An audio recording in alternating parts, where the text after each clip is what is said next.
కొన్నిసార్లు పిల్లల జీవితాన్ని మార్చటానికి పెద్ద పెద్ద సలహాలు అవసరం లేదు. ఒక మంచి మాట చాలు. రాహుల్‌కి చదువు అంటే అస్సలు భయం లేదు. కానీ తన మీద తనకు నమ్మకం చాలా తక్కువగా ఉండేది. ఎగ్జామ్స్‌లో మార్క్స్ తక్కువొచ్చే, ఇంకా బాగా చదవాలి, ఇంకా బాగా చదవాలి ఇలాంటి మాటలే ఎక్కువగా వినేవాడు. ఇక్కడ ఎవ్వరూ తప్పుగా చెప్పలేదు. కానీ ఏ ఒక్కరు కూడా నువ్వు చేయగలవు అని చెప్పలేదు. మెల్లగా రాహుల్ ప్రయత్నించడం కంటే తప్పులు చేయకుండా ఉండటానికే ఎక్కువగా ట్రై చేసేవాడు. క్లాస్‌లో టీచర్ ఏదైనా క్వెషన్ అడిగితే ఆన్సర్ తెలిసినా కూడా చెప్పేవాడు కాదు. ఎందుకంటే ఏమైనా చిన్న మిస్టేక్ చెప్తే అందరూ నవ్వుతారేమో అని భయం. ఒకరోజు టీచర్ ఒక చిన్న యాక్టివిటీ పెట్టింది. ప్రతి స్టూడెంట్ తన ఫ్యూచర్ డ్రీమ్ గురించి చెప్పాలి అని. ఒక్కొక్కరు కాన్ఫిడెన్స్‌గా మాట్లాడుతున్నారు. రాహుల్ టైం వచ్చింది. రాహుల్ మాత్రం గుండె వేగంగా కొట్టుకుంటుంది. నెమ్మదిగా లేచి ఏదో 2 మాటలు చెప్పేసి కూర్చుందాం అనుకున్నాడు. అది గమనించిన టీచర్ అందరి ముందు ఒక మాట చెప్పింది. రాహుల్, నువ్వు భయపడుతున్నావు, కానీ నీలో టాలెంట్ లేదని కాదు అని చెప్పింది.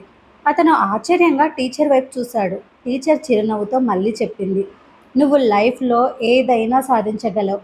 ముందు నిన్ను నువ్వు నమ్ము అని చెప్పింది. ఆ మాట మిగతా పిల్లలందరికీ సాధారణంగా అనిపించొచ్చు. కానీ రాహుల్‌కి మాత్రం ఎవరో మొదటిసారి తనని నిజంగా నమ్మినట్లు అనిపించింది. ఆ తర్వాత రోజు మెల్లగా మారడం స్టార్ట్ అయింది. అతను ఒక్కసారిగా టాపర్ కాలేదు. అన్నీ వెంటనే మారిపోలేదు. కానీ ఒక మార్పు మాత్రం వచ్చింది. ముందు భయపడి వెనక్కి తగ్గే చోట ఇప్పుడు స్టార్ట్ చేయటం అలవాటైంది. ఇంతకుముందు క్లాస్‌లో ఆన్సర్ చెప్పడానికి భయపడే రాహుల్ ఇప్పుడు బోర్డ్ మీదనే ప్రాబ్లమ్ సాల్వ్ చేస్తున్నాడు. ఎందుకంటే తన మీద తనకే నమ్మకం లేనప్పుడు ఎవరో ఒకరు నమ్మారు అని. కొన్నిసార్లు పిల్లలకి కావాల్సింది మరింత ప్రెజర్ కాదు, మరింత కంపారిజన్ కూడా కాదు. వాళ్ళను నమ్మే ఒక పర్సన్, వాళ్ళను ముందుకు నడిపే ఒక మంచి మాట. ఎందుకంటే ఒక మంచి మాట ఒక పిల్లాడి కాన్ఫిడెన్స్‌ని మారుస్తుంది.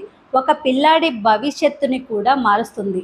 పిల్లలని విమర్శించడం కంటే వాళ్ళను నమ్మి ఎంకరేజ్ చేయడం వల్ల వాళ్ళల్లో ఎక్కువ మార్పును తెస్తుంది. కాబట్టి పేరెంట్స్, ముందు మీరు మీ పిల్లలను నమ్మండి. వాళ్ళు ఏదైనా సరే కొత్తగా చేస్తా అంటే వాళ్ళను చేయనివ్వండి. ఏ మట్టిలో ఏ మాణిక్యం దాగి ఉందో ఎవ్వరికీ తెలీదు కదా! మీ జీవితంలో మిమ్మల్ని నమ్మిన మొదటి వ్యక్తి ఎవరు? నాకు కామెంట్ చేయండి.